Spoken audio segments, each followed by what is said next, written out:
दोस्तों हम बात कर रहे हैं कि एनसीईआरटी की किताब को कैसे पढ़ें और कैसे पढ़ें तो ज़्यादा अच्छी समझ में आए। इसमें हमने अभी तक प्रतिरोध के बारे में पढ़ा था कि प्रतिरोध क्या होता है। तो प्रतिरोध के बारे में हमने पढ़ा कि प्रतिरोध क्या है और उसके बाद हमने इस फॉर्मूले तक बात कर ली थी कि आर प्रोपोर्शनल टू होगा एल बाई ए के। अब हम बात करेंगे यहाँ पे प्रोपोर्शनलिटी का साइन हटा के कांस्टेंट आता है रो, इसको हम क्या कहते हैं, विशिष्ट प्रतिरोध कहते हैं। इस विशिष्ट प्रतिरोध की जगह पे आईयूपीएससी ने शब्द इस्तेमाल किया है प्रतिरोधकता। विशिष्ट प्रतिरोध की जगह पे शब्द क्या इस्तेमाल किया है एनसीईआरटी ने, प्रतिरोधकता। तो अब जो भी हम पढ़ेंगे वो विशिष्ट प्रतिरोध या प्रतिरोधकता शब्द को लेके पढ़ेंगे। अब प्रतिरोध तो हमने कहा कि धारा के मार्ग में रुकावट जो होती है उसी को हम क्या कहते हैं, प्रतिरोध कहते हैं। अब ये विशिष्ट प्रतिरोध क्या होता है उसके लिए उसने आगे परिभाषा लिखी है कि विशिष्ट प्रतिरोध भी प्रतिरोध ही है। वह प्रतिरोध होता है विशिष्ट प्रतिरोध या प्रतिरोधकता जब यह 1 मीटर लंबा हो, जब ये तार है वो कितना हो, 1 मीटर लंबा हो और उसके अनुप्रस्थ काट का क्षेत्रफल 1 मीटर स्क्वायर हो। क्षेत्रफल कितना हो, 1 मीटर स्क्वायर हो। तो जब इस तार की लंबाई 1 मीटर और अनुप्रस्थ काट का क्षेत्रफल 1 मीटर स्क्वायर हो तो प्रतिरोध को ही प्रतिरोधकता का नाम देंगे, क्योंकि R equal to rho into L बटे ए है। अब एल और ए की वैल्यू को 1 कर दिया जाए तो आर इक्वल टू क्या बचता है, रो। इसका मतलब प्रतिरोध ही विशिष्ट प्रतिरोध कहलाता है, प्रतिरोध ही प्रतिरोधकता कहलाता है, लेकिन जब उस तार की लंबाई 1 मीटर हो और अनुप्रस्थ परिच्छेद का क्षेत्रफल 1 मीटर स्क्वायर हो। तो इस तरीके से हमने प्रतिरोधकता शब्द को समझा है। अब प्रतिरोधकता के बाद ये जो किताब है वो क्या समझाना चाहती है, एनसीईआरटी की जो बुक है ये क्या समझाना चाह रही है, चालकत्व के बारे में।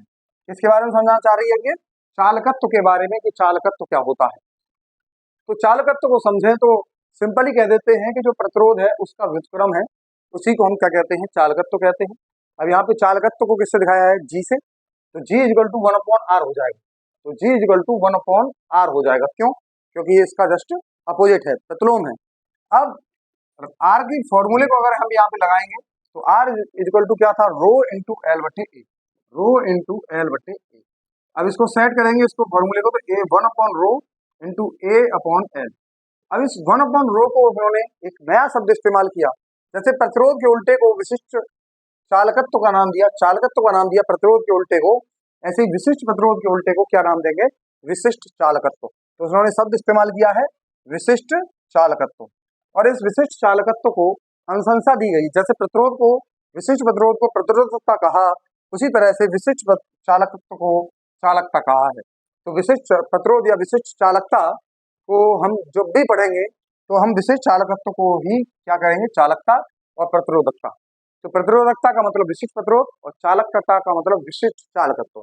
और विशिष्ट चालकत्व भी वही परिभाषा हो जाएगी, या तार की लंबाई 1 मीटर, अनुप्रस्थ काट का क्षेत्रफल 1 मीटर स्क्वायर हो तो उसकी चालकता को विशिष्ट चालकता कहते हैं। उसको उन्होंने एक स्पेशल नियतांक कप्पा से प्रदर्शित किया है। तो हमारे पास ये फॉर्मूला बन गया G equal to kappa into A by L. तो हमारे पास जो फॉर्मूला है, बस एक ही फॉर्मूला आपको याद रखना है, R equal to rho into L upon ए।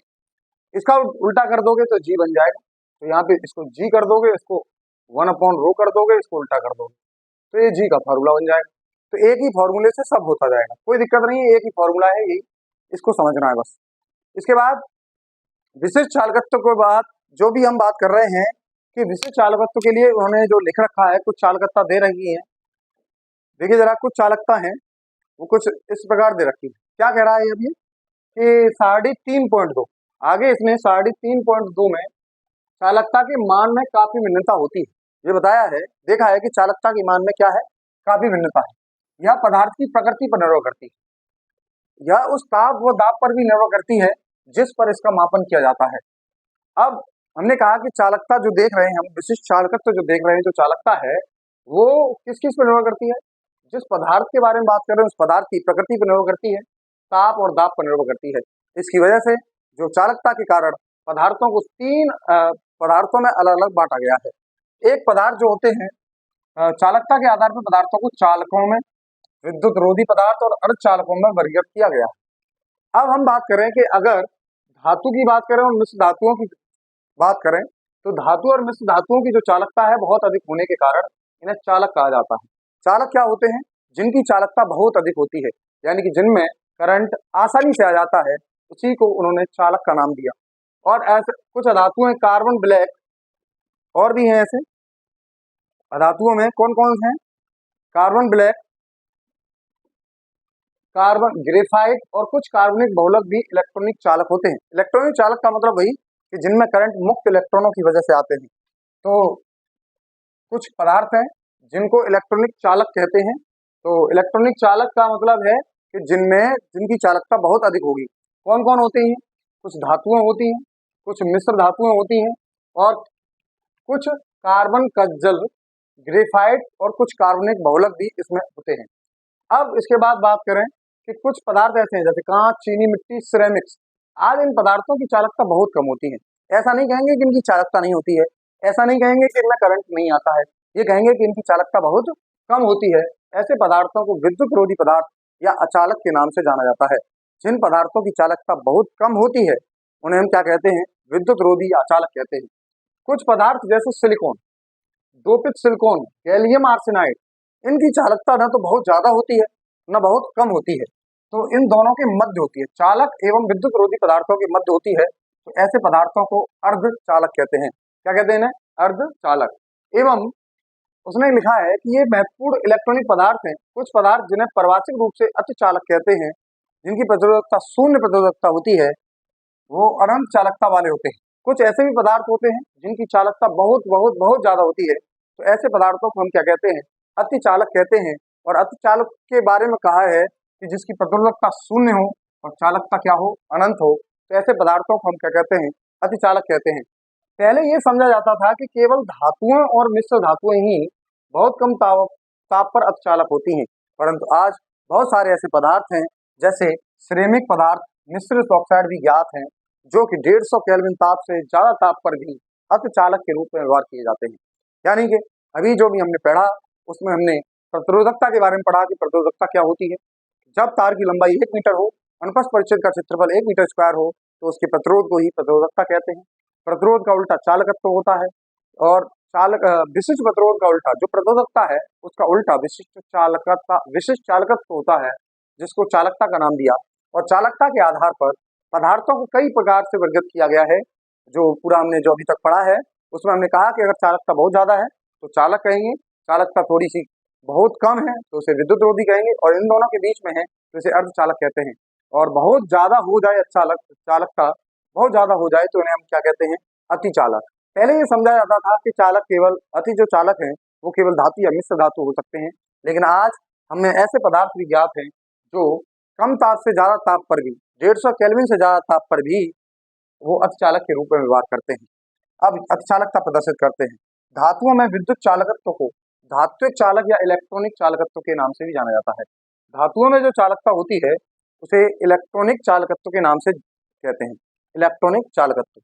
अब इलेक्ट्रॉनिक चालकत्व जो होता है वो किसकी वजह से होता है? इलेक्ट्रॉनों की गति के कारण होता है। इलेक्ट्रॉनिक जो चालकत्व है, जैसा हमने बताया था लास्ट क्लास के, कि ये किसके ऊपर डिपेंड करता है? मुक्त इलेक्ट्रॉनों के ऊपर डिपेंड करती है कि मुक्त इलेक्ट्रॉन की वजह से ही इसमें करंट आता है। अब हम बात करेंगे कि ये जो मुक्त इलेक्ट्रॉन है इनके, ये किस किस पर निर्भर करेंगे। ये जो करंट है, इलेक्ट्रॉनिक चालकत्व है, ये किस किस पर निर्भर करता है? अब देखिए जरा, तो ये विशिष्ट जो चालकता है वो किस किस पर निर्भर करेगी?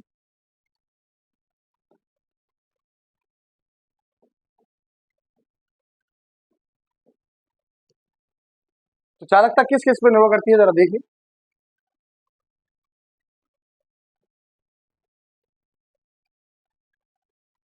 तो चालकता किस किस पर निर्भर करती है? तो धातु की प्रकृति एवं संरचना पर निर्भर करती है। किस पर निर्भर करती है? धातु की प्रकृति एवं संरचना पर, प्रति परमाणु संयोजी इलेक्ट्रॉनों की संख्या पर, मतलब उसकी संयोजकता। लास्ट क्लास में हम बताए थे मुक्त इलेक्ट्रॉन कौन से होते हैं।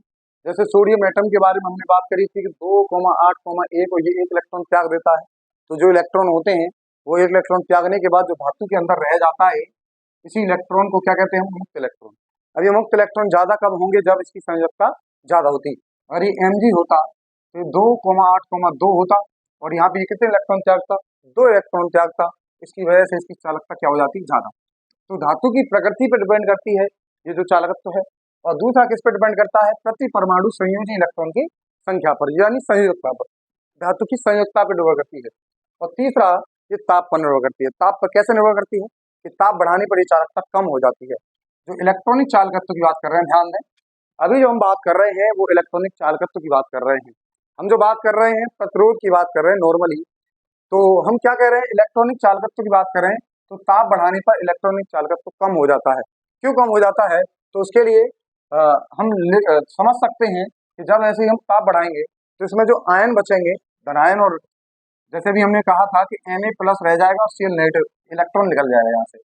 तो ये Na+ जो होते हैं इनके कंपन बढ़ जाते हैं, जिसकी वजह से ताप बढ़ाने पर इनकी चालकता क्या हो जाती है, कम हो जाती है। तो ताप बढ़ाने पर जो इलेक्ट्रॉनिक चालकत्व है वो घट जाता है और प्रतिरोध इसका बढ़ जाता है। अब हम समझें कि जो इलेक्ट्रॉन है वो एक सिरे से प्रवेश करते हैं और दूसरे सिरे से निकल जाते हैं, इसलिए धात्विक चालक का संगठन अपरिवर्तित रहता है। यानी कि अगर हम बात करें कि अगर इलेक्ट्रॉन चल रहे हैं तो हो सकता था कि उसका संगठन बदल जाए, लेकिन उसने क्या कहा है, क्योंकि इलेक्ट्रॉन एक सिरे से प्रवेश करते हैं और दूसरे सिरे से निकल जाते हैं, इसलिए धात्विक चालक का जो संगठन है उसके ऊपर कोई असर नहीं पड़ता है, वो सेम रहता है। अर्धचालकों के चालकत्व की क्रियाविधि अधिक जटिल है, उसको अलग से पढ़ेंगे, वो फिजिक्स में हम बहुत ज्यादा पढ़ते हैं सेमीकंडक्टर डिवाइस के नाम से, तो वो अलग पढ़ेंगे। इसके बाद जो भी इसने कुछ लिखा है इलेक्ट्रॉनिक चालक बहुलक के बारे में, इंपोर्टेंट बात है। अभी हमने बताया था कुछ धातुएं और मिश्र धातुएं ही चालक होती हैं, ऐसा नहीं है, कुछ इलेक्ट्रॉनिक चालक बहुलक भी होते हैं। कैसे? तो 1977 में कुछ 3 साइंटिस्ट थे, कौन कौन से हैं, मैकडर्मिट, ईगर और सिड कीवर्थ ने खोज की कि एसिटिलीन गैस के बहुलकीकरण से एक पॉलीएसिटिलीन बहुलक प्राप्त होता है। पॉलीएसिटिलीन जो बहुलक है वो आयोडीन के वाष्प संपर्क में आने पर धात्विक चमक और चालकता पैदा करता है। क्या पैदा करता है? चालकता प्राप्त कर लेता है। उसके बाद बहुत से कार्बनिक बहुलक चालक बनाए गए, जैसे पॉली एनिलीन, मतलब एनिलीन का बहुलकीकरण करा दो तो पॉली एनिलीन बन जाएगा। पॉलीपायरोल, एक पायरोल नाम का पदार्थ होता है, उसका वर्गीकरण करा दो तो पॉलीपायरोल बन जाता है। और एक पॉलीथायोफिन, इसी तरह का एक हेट्रोसाइक्लिक विषम एरोमेटिक कंपाउंड होते हैं, ये आगे आप पढ़ेंगे। तो ये सभी कुछ पॉली कंपाउंड बना रहे हैं, कुछ बहुलक बना रहे हैं, कुछ छोटे छोटे अणुओं को मिला के उन्होंने एक बहुत बड़ा पदार्थ बना लिया है। तो वो भी क्या होते हैं, ये सभी धात्विक गुणों वाले कार्बनिक बहुलक, पूर्णतः कार्बन, हाइड्रोजन, कभी कभी नाइट्रोजन, ऑक्सीजन एवं सल्फर द्वारा बने होने के कारण सामान्य धातुओं की तुलना में अत्यधिक हल्के होते हैं, इसलिए इनसे हल्की बैटरियां बनाई जा सकती हैं। इसके अतिरिक्त इनमें जो लचीलेपन जैसे यांत्रिक गुण भी इसमें होते हैं, अतः इनसे ट्रांजिस्टर जैसी इलेक्ट्रॉनिक युक्तियां मुड़ सकने वाली प्लास्टिक शीट बन सकती है। चालक बहुलकों की खोज के लिए मैकडर्मिट, ईगर और सीड कीवा को वर्ष 2000 के रसायन विज्ञान के नोबेल पुरस्कार के रूप में पुरस्कृत किया गया था। इसका मतलब इन 3 साइंटिस्टों ने जो चालक हैं, हम समझते थे पहले कि वो धातु और मिश्र धातु ही होती हैं, लेकिन इनकी खोज के बाद कुछ बहुलक जो कार्बनिक बहुलक हैं, जो कार्बनिक पदार्थों के बहुलकीकरण से प्राप्त होते हैं, वे पदार्थ भी क्या दिखाते हैं, धात्विक चमक दिखाते हैं और चालकता प्राप्त कर लेते हैं। और वो बहुत हल्के भी होते हैं, क्योंकि इनमें साइज, बड़े साइज के एटम भी होते हैं, नाइट्रोजन, सल्फर, ऑक्सीजन भी होते हैं, उसकी वजह से ये मुड़ भी सकते हैं, हल्के भी होते हैं, तो इसकी वजह से इनका प्रयोग बहुत अत्यधिक होने लगा, ट्रांजिस्टरों के रूप में इसका प्रयोग होने लगा। तो इस कारण से, क्योंकि उन्होंने बहुत एक यूजफुल काम किया था, इसलिए उन्हें क्या मिला, नोबेल पुरस्कार मिला। तो इसका मतलब आप ये भी समझते हैं कि केमिस्ट्री में जो अच्छा कोई भी काम करता है तो उसको क्या मिलता है, नोबेल पुरस्कार मिलता है। देखिए जरा इसके बाद और आगे उन्होंने क्या पढ़ाया है, कि क्या बताने का प्रयास किया है। अब उन्होंने अभी एक टेबल थी, उस टेबल के बारे में और समझे, पीछे हमने जो टेबल छोड़ के आए हैं अभी, इस टेबल के बारे में और समझते हैं। अब जरा देखिए इस टेबल को, तो टेबल को देखेंगे तो क्या दिख रहा है, यहाँ पे कुछ पदार्थ लिखे हुए हैं और इनके ऊपर लिखा है चालक। अब इनकी चालकता को देखेंगे तो ये चालकता देखिए जरा, इनकी चालकता खूब ठीक ठाक है, प्लस की घात में है 10 की। लेकिन जैसे ही इनकी बात करें वैद्युत रोधी की, इनकी चालकता देखो 10 की घात -16, यानी बहुत कम हो गई चालकता। तो देखिए जरा, चालक भी पदार्थ होते हैं जिनकी चालकता बहुत ज्यादा होती है, और वैद्युत रोधी पदार्थ भी होते हैं जिनकी चालकता बहुत कम होती है। अब इसके बाद हम देखें कि जलीय विलयन की बात करें, तो शुद्ध जल की अगर बात करें तो इसकी चालकता 10 की घात -5 में, यानी बहुत कम है। कितने में है? 10 की घात -5 में है। लेकिन जैसे ही 0.1 मोलर HCl लेके आते हैं तो इसकी चालकता क्या हो जाती है, 3.91 हो जाती है। और KCl के बारे में कहें तो 0.1, और NaCl की बात करें तो 0.12।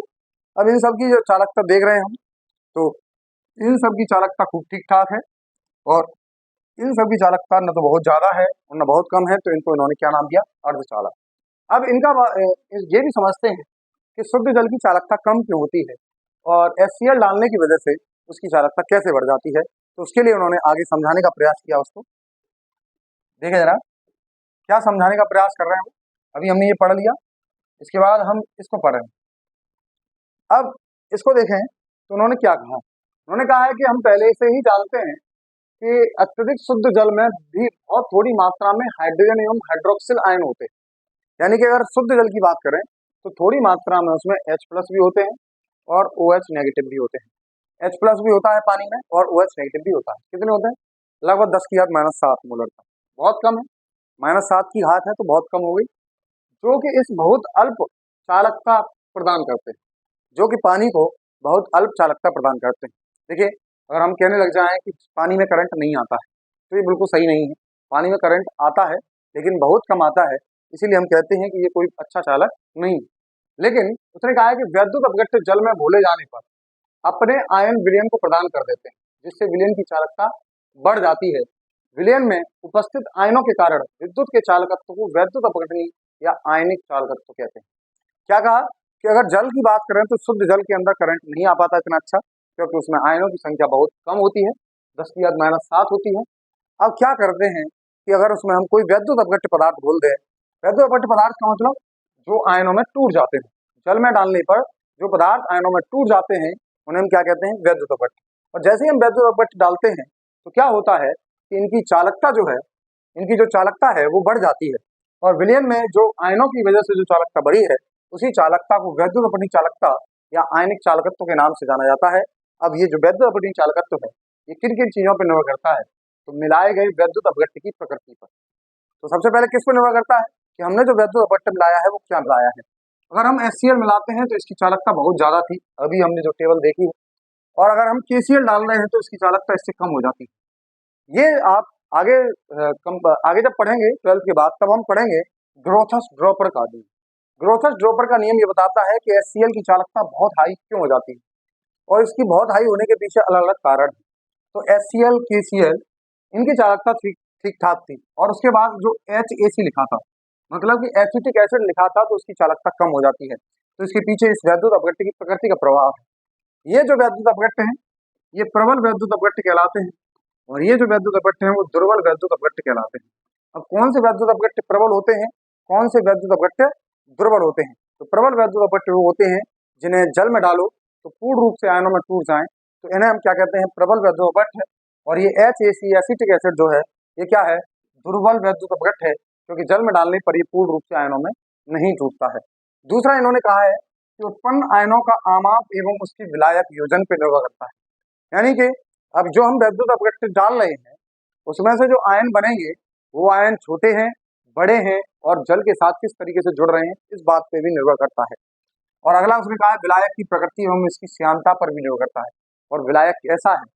अगर जल है तो वो अलग तरीके से आयनों में तोड़ेगा, कोई और विलायक है तो अलग तरीके से आयनों में टूटेगा।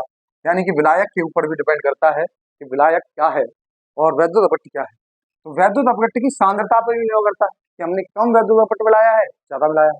अगर हम कम मिलाएंगे तो कम आयन बनेंगे, ज्यादा मिलाएंगे तो ज्यादा आयन बनेंगे। और सबसे लास्ट में है ताप। अभी हमने थोड़ी देर पहले जो इलेक्ट्रॉनिक चालकत्व की बात करी थी वो ताप बढ़ाने पर घट रहा था, लेकिन यहाँ ताप बढ़ाने पर ये बढ़ रहा है। It is a very very most important. आप समझिए कि जो इलेक्ट्रॉनिक चालक हैं उनकी चालकत्व जो होते हैं वो ताप बढ़ाने पर घट जाते हैं, क्योंकि जो मुक्त इलेक्ट्रॉन हैं उनके बीच में आपस में टकराहट होने लगती है और आयनों के कंपन बढ़ जाते हैं, जिसकी वजह से इलेक्ट्रॉन के मार्ग में कुछ रुकावटें आने लगती हैं। लेकिन अगर इसमें हम ताप बढ़ाते हैं तो आप जानते हैं कि इसकी श्यानता कम हो जाएगी, किसी भी विलायक की श्यानता क्या हो जाएगी? कम हो जाएगी, पतला हो जाएगा वो, जिसकी वजह से आयनों की गति बढ़ जाती है, और आयनों की गति बढ़ जाएगी तो इसमें चालकता बढ़ जाती है। ताप बढ़ाने पर इसकी चालकत्व जो है वो बढ़ जाता है। अब हम जो अभी तक समझे वो अलग अलग दो चीजें समझे हैं, एक धात्विक चालक या इलेक्ट्रॉनिक चालक पढ़े हैं, और दूसरे हैं वैद्युत अपघटनी या आयनिक चालक। अब ये जो आयनिक चालक हैं वो आयनों की वजह से करंट आता है उनमें, और जो इलेक्ट्रॉनिक चालक हैं उनमें जो करंट आता है वो मुक्त इलेक्ट्रॉनों की वजह से आता है। तो इस तरीके से हमने समझा शुद्ध जल के अंदर हमें जो करंट मिलता है वो बहुत कम मात्रा में मिलता है, लेकिन जैसे ही उसमें वैद्युत अपघट्य मिला देते हैं तो उसकी जो चालकता है वो बढ़ जाती है। इन्हीं पदार्थों को वैद्युत अपघट्य कह रहे हैं जिनकी वजह से उसमें चालकता बढ़ रही है। और वो वैद्युत अपघट्य कितने प्रकार के होते हैं? दो प्रकार के, एक प्रबल और एक दुर्बल। प्रबल वैद्युत अपट्ट वे वैद्युत अपट्ट हैं जो पूर्ण रूप से आयनों में टूट जाते हैं। दुर्बल वैद्युत अपट्ट वे है वैद्युत अपट्ट हैं जो पूर्ण रूप से आयनों में नहीं टूटते। अभी इनका जो टूटना है वो किस किस बात पर डिपेंड करेगा, इसकी प्रकृति पर, वो प्रबल है या दुर्बल है। दूसरा, अब जो टूटने के बाद जो आयन का आकार है वो छोटा है या बड़ा है। अगर छोटा होगा तो वो जल को ज्यादा जोड़ लेगा तो उसका साइज बड़ा हो जाएगा और इसकी चालकता कम हो जाएगी। जैसे हम बात करें K प्लस और NaCl, तो Na प्लस का साइज छोटा है, लेकिन जैसे ही इसे जल में डालोगे तो ये ज्यादा पानी के मॉलिक्यूल को जोड़ लेगा और ये बड़ा हो जाएगा और ये छोटा हो जाएगा पानी को जोड़ने के बाद। तो पानी के जोड़ने के बाद छोटा हो जाएगा तो K प्लस वाले आयन की चालकता ज्यादा होगी और Na प्लस वाले आयन की चालकता कम होगी। अब इसको देखिए जरा, इसको वेरीफाई करते हैं। वेरीफाई कहाँ से करेंगे, ये टेबल जो बना रखी है, इस टेबल में देखिए जरा, इस टेबल को देखेंगे तो आप देखिए कि KCl की चालकता देखो 0.14 मैंने बताया ना, और NaCl की जो चालकता है वो 0.12। इनमें अंतर क्या है, केवल इनमें अंतर देखो, सांद्रता सेम, सांद्रता सेम रखी है लेकिन फिर भी इनकी चालकताओं में अंतर है। तो चालकताओं में अंतर किसकी वजह से है, K प्लस और Na प्लस की वजह से। मैंने कहा Na प्लस का आकार होता है छोटा वैसे और K प्लस का आकार होता है थोड़ा बड़ा, लेकिन जैसे ही जल में डालते हैं तो ये ज्यादा जल के अणुओं को जोड़ लेता है Na प्लस, तो ये ज्यादा बड़ा आकार हो जाता है और K प्लस का आकार इससे छोटा हो जाता है कम जल के अणुओं के जोड़ने की वजह से। तो इसकी गति क्या हो जाएगी, सुनो, क्यों, क्योंकि बड़ा है तो बड़ा जो आयन है वो गति कम कर पाएगा तो इसकी चालकता कम होगी। ठीक है, ये समझ में आ रहा होगा आपको। और दूसरी बात आप और समझिए कि ये जो हमने कहा था कि HAC एसिटिक एसिड, इसकी जो सांद्रता है और इसकी जो सांद्रता है लगभग सेम, लेकिन इसकी चालकता बहुत अधिक है 3.91 और इसकी चालकता बहुत कम है 0.047। इसका इसका क्या कारण है, हमने बताया था कि ये कैसा वैद्युत अपट्ट है, प्रबल, और ये कैसा वैद्युत अपट्ट है, दुर्बल। तो प्रबल वैद्युत अपट्ट वो होते हैं जो 100% आयनों में टूट जाते हैं, जिनका वियोजन अल्फा इक्वल टू 1 होता है और इनका वियोजन लेस देन 1 होता है दुर्बल वैद्युत अपट्ट का। तो इसकी वजह से इनकी चालकता बहुत कम होती है और इनकी चालकता ज्यादा होती है। तो हमने चालकत्व और चालकता के बारे में बात करी इस चैप्टर के अंदर। अभी हम इसके बाद आगे इस पर समझेंगे कि आगे इलेक्ट्रोड विभव, जो भी इस किताब के अंदर जो भी लिखा है, हम 1 बाई 1 लाइन समझते जाएंगे। तो नेक्स्ट वीडियो में आगे बात करेंगे आगे के टॉपिक्स पर। Thank you.